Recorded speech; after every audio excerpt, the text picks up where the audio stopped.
the Jewish Channel's Week in Review. Exclusive details on how the U.S. and Israel are planning together on Iran following Netanyahu on his visit to New York, why Hava Nagila might have a bright future, and more of the Jewish news that's changing your world right now in this episode of the Week in Review. Hello and welcome to the Jewish Channel's Week in Review. I'm Stephen I. Weiss. Israel and the United States have a basic agreement on the timing required for a military strike that would prevent Iran from developing nuclear weapons. After months of second-guessing in the press, statements from both give strong and clear indications about expectations of a preemptive attack on Iran in the coming year if Iran continues its current pace of nuclear development.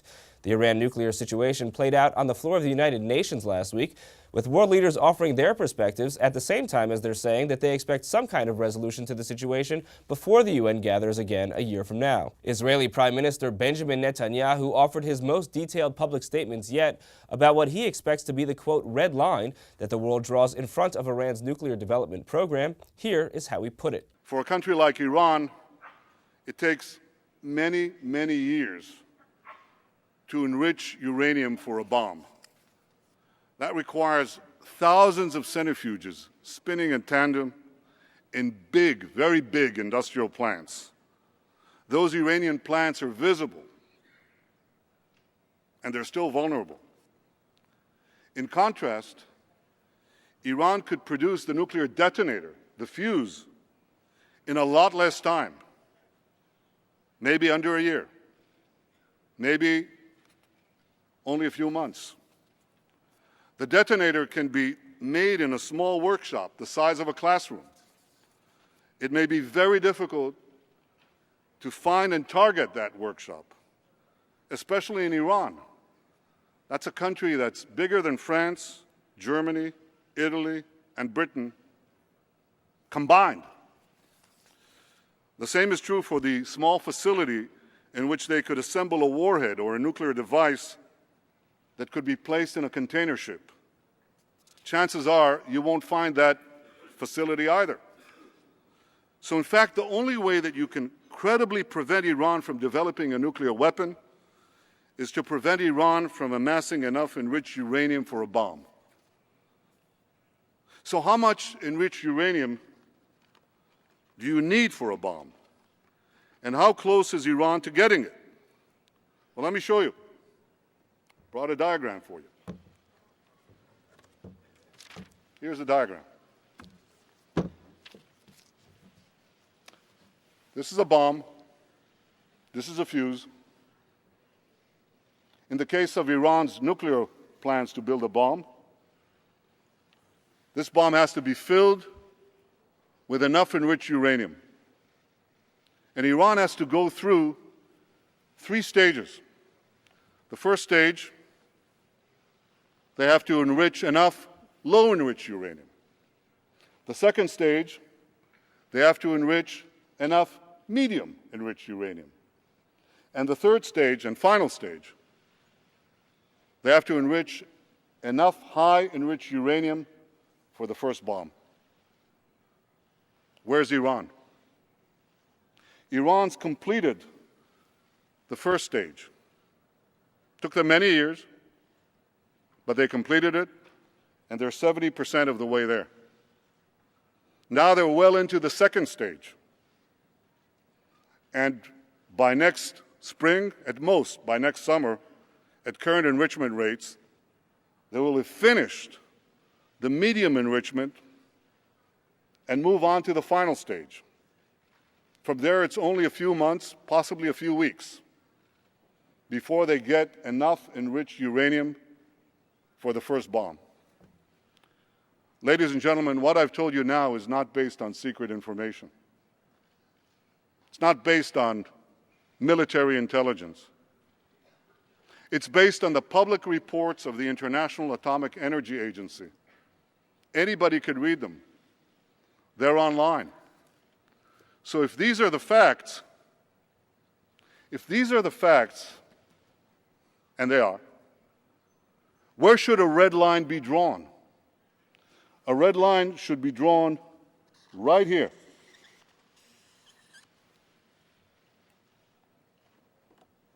Before Iran completes the second stage of nuclear enrichment, necessary to make a bomb. Netanyahu's call for the red line to be drawn where he placed it provides a clearer course for the public in understanding what world leaders, and most especially Israel and the United States, are negotiating right now. Virtually every world leader has a slightly differing opinion about the point at which military intervention would be required to stop Iran's obtaining a nuclear weapon if it chooses to follow a course of nuclear weapons development, despite what many world leaders are describing as, quote, crippling sanctions targeting the Iranian regime economically. Netanyahu has now made his opinion clear.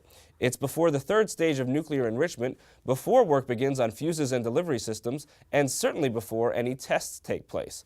Of course, as in any negotiation, it's possible and perhaps likely that Netanyahu is pushing for a more restrictive position here than he'd ultimately be willing to accept.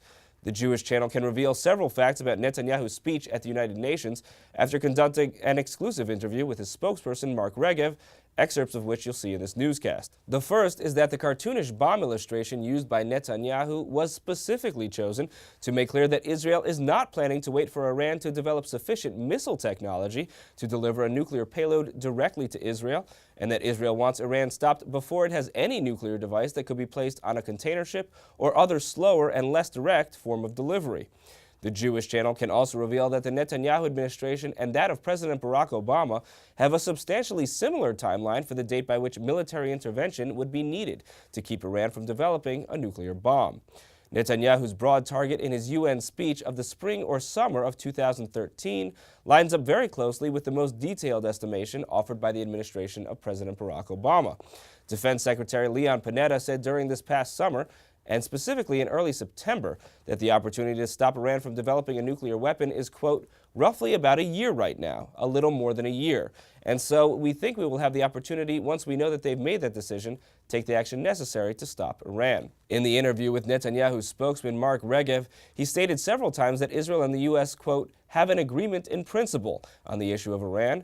But getting into these specifics, here's what he had to say about the U.S. and Israeli stance on timing and what remains between them. I don't think there's a big difference on the intelligence, precisely because we share all our important information together with each other. There's very close intelligence. So you're right, there's not a big difference. The question is what you do with the time that you have. And here, obviously, Israel is saying we've got to use that time effectively today. Because if you wait too long, you might well have waited too long. It'll be too late. You're saying that there's a disagreement about what to do right now. What do you think the U.S. wants to do right now that Israel doesn't want to do? In many ways, there's a difference of emphasis because of where people sit, right? We are very close to Iran. The United States is further away. We are small and vulnerable. The United States is much larger. One nuclear bomb destroys Israel, let's be clear. The Iranians have said so. We're more vulnerable, and of course our capabilities to take on the challenge are less than the United States. You're a superpower, we're a much smaller country. So of course we've got a different perspective. The question is how do we work together to make sure that we prevent them from going nuclear, and that's what we're having conversations today at the highest level between the Prime Minister and the President, and all the way down the food chain, officials dealing with this, to how do we effectively prevent Iran from going nuclear. We'll have more from that interview later. Meanwhile, President Obama, in his speech before the United Nations, reiterated a statement he's made publicly several times in recent years about his administration's commitment to keeping Iran from developing a nuclear weapon. Make no mistake, a nuclear-armed Iran is not a challenge that can be contained. It would threaten the elimination of Israel, the security of Gulf nations, and the stability of the global economy. It risks triggering a nuclear arms race in the region and the unraveling of the Non-Proliferation Treaty. That's why a coalition of countries is holding the Iranian government accountable. And that's why the United States will do what we must to prevent Iran from obtaining a nuclear weapon. Moving on, the Israeli Prime Minister had a busy schedule last week outside the UN, including meeting with one of the most prominent Jewish politicians on this side of the ocean, as Meredith Gansman reports. On the heels of the high holidays and in the midst of the United Nations General Assembly, Israel Prime Minister Benjamin Netanyahu spoke with New York City Mayor Michael Bloomberg, and no surprise, it was the concern over Iran's nuclear potential that was the main topic at hand. The day after Yom Kippur, Mayor Bloomberg welcomed Prime Minister Netanyahu to the mayoral residence, Gracie Mansion. The meeting followed Netanyahu's speech at the United Nations, an address targeting Iran's nuclear potential, in which the prime minister declared the only way to prevent Iran from creating a nuclear weapon is to prevent the country from amassing enough uranium for a bomb. Netanyahu grabbed attention for this demonstration in which he illustrated Iran's nuclear process and when and how to stop it. Mayor Bloomberg supported Prime Minister Netanyahu's depiction of Iran's nuclear program. And I think that Prime Minister Netanyahu made a very compelling case today why a clear red line is needed and why that will help preserve peace. I think that we are at auspicious times, and it's important to be clear and unambiguous about our determination to prevent Iran from getting nuclear weapons. That could be a pivot of history. It shouldn't happen, and it can be stopped if we're clear and resolved about the red lines that Iran must not pass. Bloomberg also drew parallels between the histories of New York City and Israel. Like Israel, New York City's history has been defined by immigrants who come in search of freedom and the opportunity to build a better life. For more from Israel Prime Minister Benjamin Netanyahu's meeting with New York City Mayor Michael Bloomberg, tune into the full broadcast version of the Week in Review. Thank you, Meredith. If Iran were to voluntarily stop its nuclear development, many around the world would do a dance for joy. But that leaves a new question. Which dance and which song would they choose? Rebecca Honig-Friedman reports on a detailed look at Hava Nagila.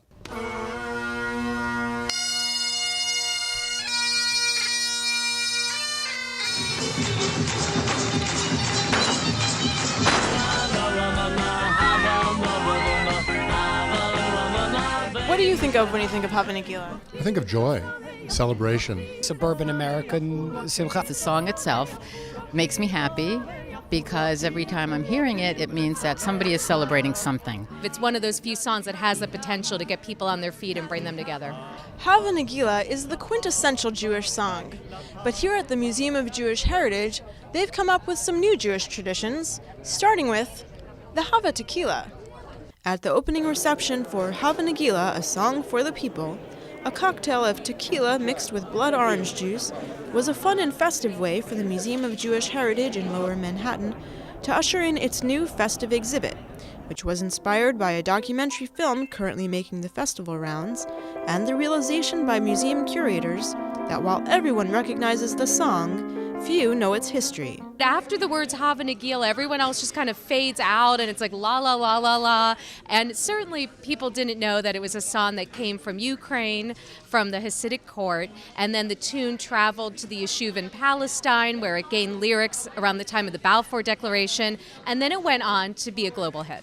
Hava Nagila, the exhibition, celebrates the song's varied history through a unique design scheme by Situ Studio and MTWTF. We wanted to really use the gallery space to echo a sound booth or a disco room or a rec room in someone's basement, and to use these beautiful bright colored tiles to kind of explode the space as if you just walked into a Wonderland party scene. For more on Hava Nagila, a song for the people, watch the full broadcast version of the Week in Review. Thank you, Rebecca. Finally, as mentioned earlier, I sat down with the spokesman for Israeli Prime Minister Benjamin Netanyahu, Mark Regev, the day after Netanyahu's historic speech at the United Nations. Here are the highlights of that interview. So we're speaking today just a day after the Prime Minister gave a speech at the United Nations about primarily the threat that might be presented by Iran if it's allowed to develop nuclear weapons. The instant commentary on the speech has suggested that the speech was really targeted towards an American audience. Do you think that's an accurate assessment? I think it was also an American audience, but first and foremost an international audience. I think it's very important for us. People talk about Iran having a nuclear weapon and then people move on. And I think people have to understand that for the world, not just for Israel, but for the world, Iran achieving a nuclear weapon, that's a game changer. That changes the world as we know it. Right, and the Prime Minister said yesterday several times that trusting Iran with a nuclear weapon is like trusting Al-Qaeda with a nuclear weapon. And I think that's one area in which he was said to be kind of appealing to Americans, that Americans really understand Al-Qaeda. whereas they don't understand Iran as well. But if they're suicidal regarding nuclear warfare, why would a red line do anything to stop them? If they believed that it's not the right time, if they believe that it's dangerous for them to do so, if they think that was a battle that they couldn't win, you could possibly prevail. Well, they couldn't possibly think that they could win a nuclear war. Well, I'd ask you the following question. Al-Qaeda attacked this city, attacked New York. Right. They didn't realize the United States would respond. The Taliban allowed them to do it from their territory. They didn't realize the United States would respond. It's not that they're crazy, but their ideology, their theology, their agenda is so radical and so extreme, it doesn't conform necessarily to what we would call rational behavior. You can see the full interview with Mark Regev in the weekly news category on the Jewish Channel On Demand on cable. That's all for this week. From all of us here at the Jewish Channel, be well. The Jewish Channel is available on cable. Time Warner Cable Channel 528, IO Optimum Channel 291, RCN Channel 268, Bright House Channel 330, Verizon Fios Channel 900, Cox Channel 1, Frontier Communications, and now on Comcast Cable in the on-demand menu under Premium Channels. For more information, visit tjctv.com.